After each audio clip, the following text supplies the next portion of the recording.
Is there a cure for male loneliness? Unpacking the myths of masculinity. Redefining masculinity through vulnerability, purpose, and connection offers a hopeful path to curing male loneliness and fostering deeper relationships. Male loneliness runs deeper than just feeling alone.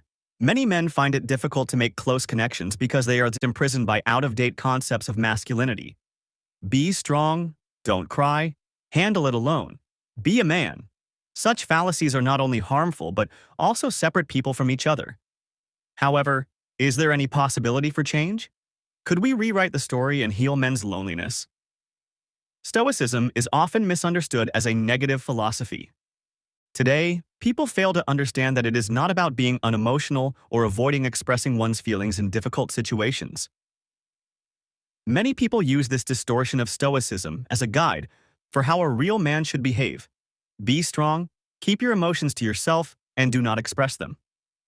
Stoicism, however, is completely different. Consider Marcus Aurelius, a Roman emperor who is also considered one of the key figures in Stoic philosophy. Did he advocate the repression of emotions? On the contrary, his stance was all about inner peace and reason amidst disorderly reality, one not losing oneself. The philosopher king wrote about comprehending rather than neglecting feelings. In his opinion, being strong meant knowing oneself and not closing off others. This is contrary to the present mentality that a man should always be strong. When one shows a weak side, that is what the people think. Traditionally, men have been told that they should not even consider sharing their problems with others. Misunderstandings of Stoicism prevent people from expressing their real feelings, making them shallow and unable to establish close relationships. Is that indeed the case? Real Stoicism is about emotional control, not suppression, and strength in character, not denial of humanity. In an effort to reappropriate the philosophy behind Stoicism, men can deal with their emotions without having to feel less like a man. This has absolutely nothing to do with being some sort of emotionless brick wall. It does involve staying centered, forthrightly honest, and true to oneself. Men ought to aspire to this form of masculinity. Cultural factors, not sheer coincidence, lead to emotional isolation. Boys grow up learning what a real man should be like. Be strong. Men shouldn't cry. Solve your own problems. On the surface, these mandates may appear simple, but they carry with them a great cost, and this is isolation. If a man is told that his emotions are a sign of weakness, what does he do? He bottles it all up and ends up alone. Simone de Beauvoir is famously quoted as criticizing society's normative conception of masculinity. She posited that men are compelled into strict roles that require them to exercise power and control, suppress their emotions, and depend on no one. Such expectations provide no space for weakness or sentiment. Men usually anticipate some form of reproach whenever they go against these expectations by expressing fear, grief, or kindness. To do so, they put their identity at stake because they may appear as not real men or less manly. The consequences of this fear are severe. The fear makes men silent, even when they really need to talk to their friends or relatives. They keep problems to themselves, whereby they may experience much stress and at times engage in certain drugs so that they may not feel lonely.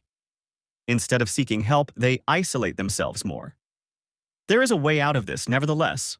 One will have to be emotionally open just to break convention this way. Openness means one is not weak. Contrarily, it means being powerful. If we shift our perceptions of masculinity, our lives can become more intimate and psychologically healthier. However, first, we must change a few things. Loneliness doesn't just describe being alone. It also describes an experience of being disconnected from others and from oneself. Existentialists like Jean-Paul Sartre believed that this sort of loneliness constitutes the human condition. Even when life appears to be determined and rigid, we are actually free. Society assigns men roles and states that they should be strong, fearless, and independent. There is no room for perceived questioning or weakness. Many men are left wondering about this conflict, being tugged between freedom and expectation. Sartre's conception of existential freedom reminds us that these expectations are ones from which we can break free. We have the ability to change who we are.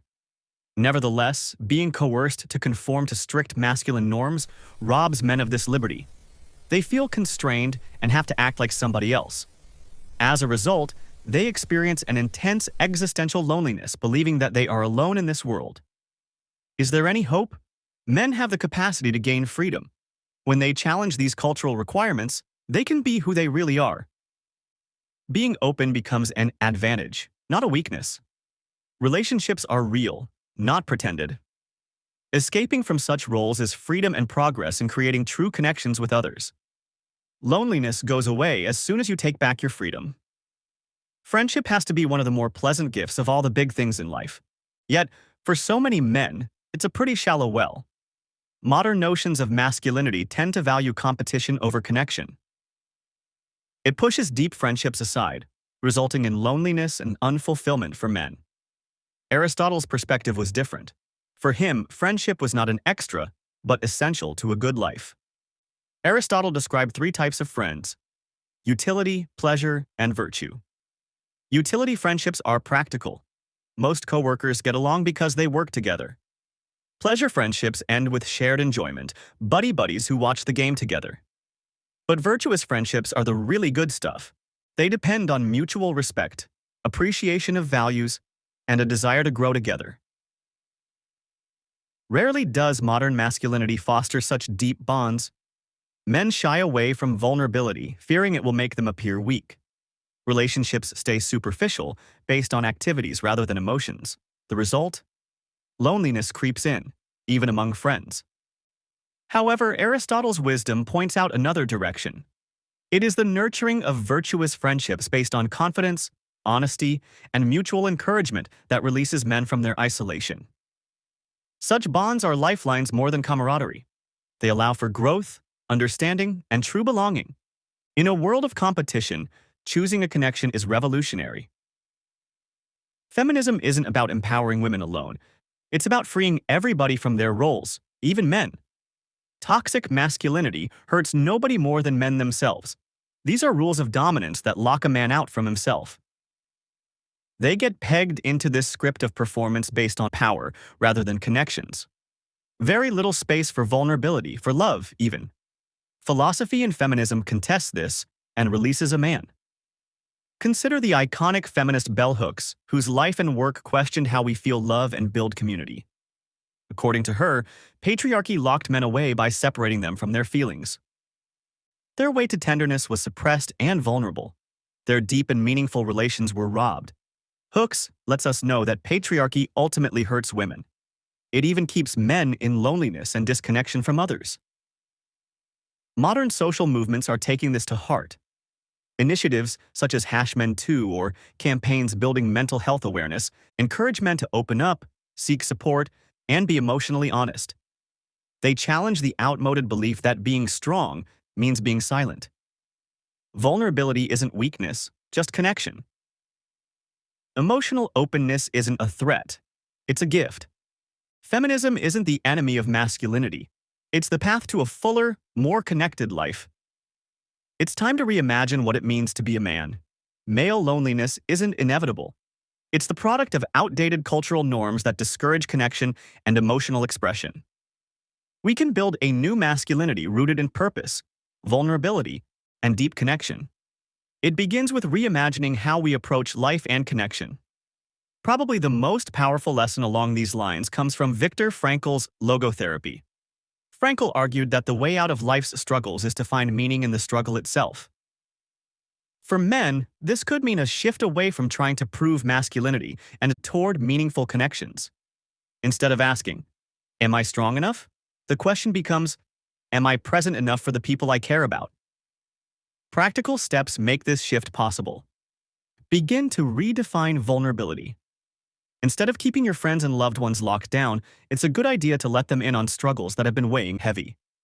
Doing so means taking responsibility for oneself. Emotional literacy, learning to name what one is feeling and express those feelings, is the biggest game changer in relationship makeovers. And that would also mean it's okay to say, "I'm scared" or "I need help." Support groups, therapies, and even community events go a long way in helping them break out of isolation. The new masculinity is not about discarding strength, but adding openness to balance it. When men finally find this much-needed balance, connection ignites, and loneliness quickly fades away. It's finally time to rewrite the script. So, is there a cure for male loneliness? Is it possible to cure loneliness in males? The answer is hopelessly not quite simple. Lonely males are born out of anachronistic norms that lean towards stoicism and competition and suppress their own emotions. These rigid ideas about manhood serve to isolate men and cut them off from meaningful connections. Yet, change is possible, and men can be liberated from these destructive expectations by redefining masculinity. Philosophy and modern psychology gave him the tools to make this transformation. From Marcus Aurelius's Stoicism to Viktor Frankl's logotherapy, the key seems to be finding strength in vulnerability and purpose in connection. And here, of course, it might help to remember what feminist thinkers like bell hooks remind us. Patriarchy isolates men just as much as it oppresses women, and this is the door that love and community open when breaking these norms. The practical steps are encouraging emotional literacy, intimate friendships, and questioning socially ordained roles. The antidote is a new masculinity characterized by openness, trust, and purpose. Loneliness will recede as men let go of isolation for connection. It is time to rewrite the story,